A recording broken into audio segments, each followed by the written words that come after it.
Después de haber estudiado la resolución del balance para un reactor a tandas, ahora vamos a ver para el reactor a tanque agitado. El reactor a tanque agitado se estudia en estado estacionario, por lo tanto la acumulación es cero. Y únicamente sí que estamos teniendo una entrada siempre, una salida y una reacción. La entrada de A va a ser igual a un FA0.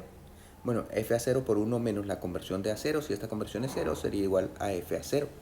Y la salida en A va a ser igual a un FA igual a FA0 por 1 menos XA, la conversión que se alcanza dentro del reactor. Entonces ahí tenemos la entrada, la salida. Y además la velocidad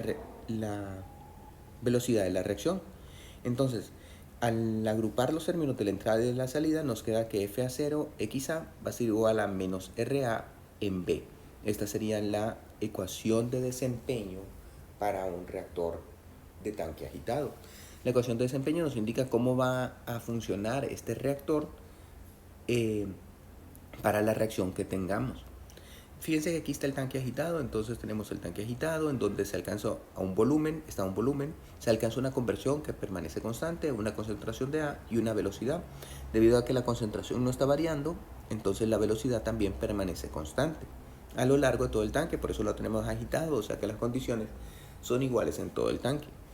Lo alimentamos a una concentración a cero, con una conversión que en este caso será igual a cero, a un volumen de alimentación B0 y una cantidad de moles FA0, para que salga a una concentración final, una conversión final, que sería CA-XA, las mismas que tenemos dentro del reactor, a una velocidad de alimentación final, que sería la misma que la velocidad B0, y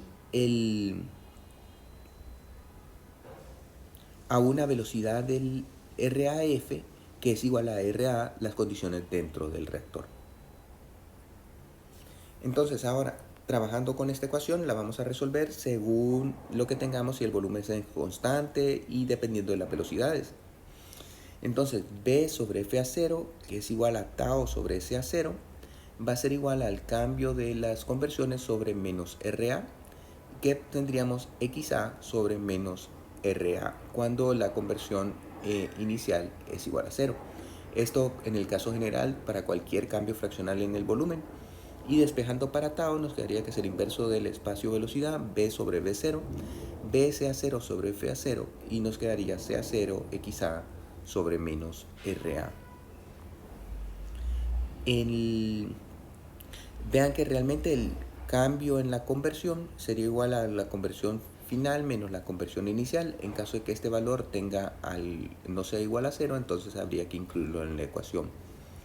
Y despejando para tau, igual tendríamos que considerar que el delta, que el CA0, aquí tenemos BCA0 sobre FA0, y entonces tendríamos que esto sería igual, despejado para tau, como CA0, la conversión final menos la conversión inicial sobre la velocidad del reactor, de la reacción en el reactor.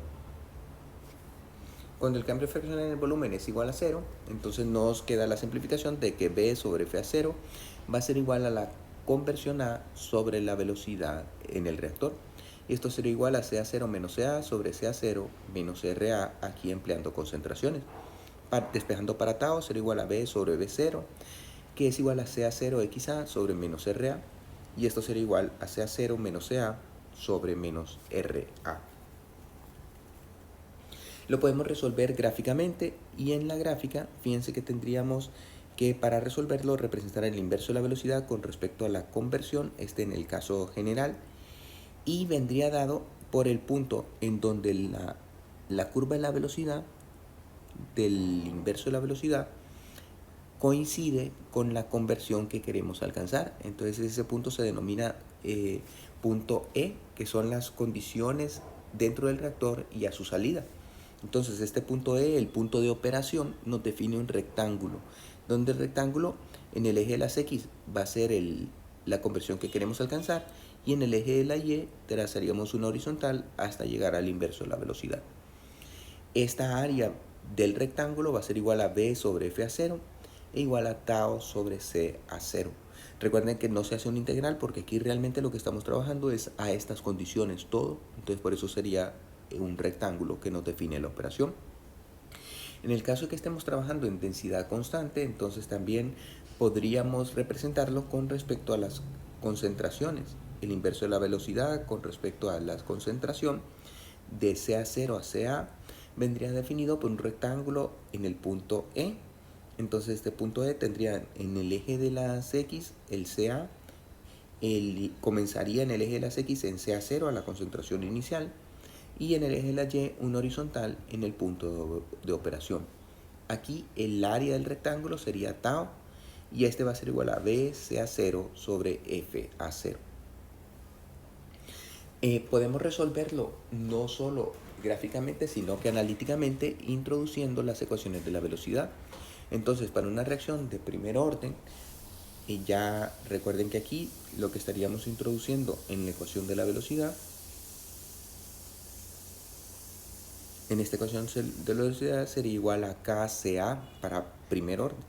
Entonces al resolverlo nos quedaría que K tau es igual a conversión en A sobre 1 menos XA igual a CA0 menos CA sobre CA0 para un cambio fraccional en el volumen igual a 0. Y en el caso de que haya una compresión o una expansión en la reacción, un cambio en el volumen, entonces nos quedaría que K tau es igual a XA 1 más epsilon A XA sobre 1 menos XA. Entonces para primer orden lo podríamos resolver analíticamente. Igual para una reacción de segundo orden nos quedaría que K tau es igual a CA0 menos CA sobre CA al cuadrado. O despejado para CA nos quedaría esta relación que vean que es una cuadrática con respecto a K y tau. Bien, entonces con esto ya hemos estudiado los reactores a tandas y los tanques agitados. Para la próxima clase veremos el reactor de flujo pistón. Si tienen alguna duda, no duden en hacérmela al grupo de WhatsApp.